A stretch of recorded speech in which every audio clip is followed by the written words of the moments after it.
Ability acceptability world market में बढ़ रहा है। ये सिर्फ संभव हुआ है पिछले 8 साल के अंदर परम आदरणीय प्रधानमंत्री जी ने आयुष को बढ़ावा देने के लिए जो मजबूत कदम उठाए और विभाग से मंत्रालय उन्होंने स्थापना की और बजट की 6 गुना बढ़ाया गया है और अलग अलग व्यवस्था पिछले 8 साल के अंदर खड़ा किए गए हैं, जिसके वजह से आज आयुष सेक्टर जाग उठा है। हमारी ये प्राचीन चिकित्सा पद्धति जो विज्ञान, आज इस चिकित्सा पद्धति पर लोगों का विश्वास 2 गुना बढ़ चुका है और कोविड-19 पेंडेमिक की कालखंड में आयुष सेक्टर के द्वारा मानव समाज को जो सेवा की गई है, इस सेवा के जरिए आज मानव समाज को ये विश्वास होने लगा है कि आयुष की उत्पादित की जो औषधियां है, इससे हमें अलग अलग बीमारों से,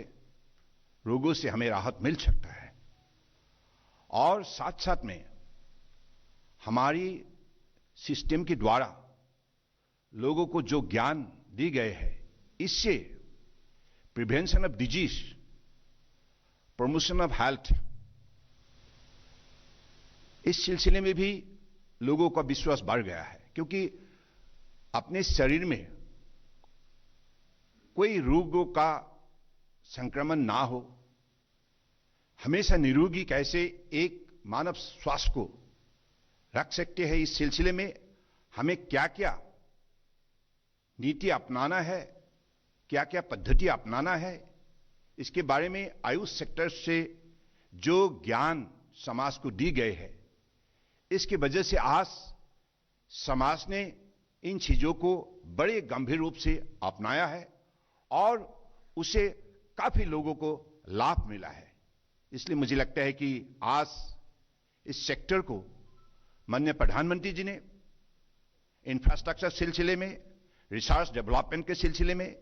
जो उन्होंने विशेष ध्यान दी है, इसके वजह से आज आप लोगों ने देखा है एक बड़े व्यवस्था पिछली 8 साल के अंदर देश में खड़ा हुई है। आप जो हमारे all India institute of Ayurveda की जो सैटेलाइट इंस्टीट्यूट गोवा में लोकार्पण होने जा रहा है और हमारे नेशनल इंस्टीट्यूट ऑफ होम्योपैथी का सैटेलाइट इंस्टीट्यूट गाजियाबाद में या हमारे नरेला में दिल्ली और नेशनल इंस्टीट्यूट ऑफ यूनानी मेडिसिन की गाजियाबाद में, तीनों सैटेलाइट इंस्टीट्यूट परम आदरणीय प्रधानमंत्री जी के हाथों से लोकार्पण अगली 11 दिसंबर को हमारी वर्ल्ड आयुर्वेदा कांग्रेस की वैलिडिटी सेशन की समय पे ही उसको लोकार्पण किया जाएगा।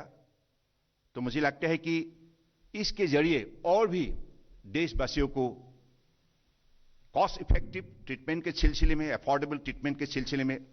बहुत बड़ा लाभ होगा। और आप लोगों को मालूम है आज आयुष इंडस्ट्री ने दुनिया में एक बड़े जगह बनाने में सफलता प्राप्त की है और अलग अलग देश कोलैबोरेटिव रिसर्च के सिलसिले में हिंदुस्तान का साथ समझौता करने लगा है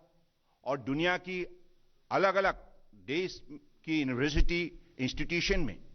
शेयर प्रतिष्ठित की गई है। और तो आप सुन रहे थे आयुष मंत्री सर्बानंद सोनोवाल को। साफ तौर पर उन्होंने कहा कि आयुष ने देश ही नहीं बल्कि विदेशों में भी लोकप्रियता हासिल की है कि जिस तरह से एक सुदृढ़ प्रणाली के तहत आयुष मंत्रालय ने कोरोना काल में काम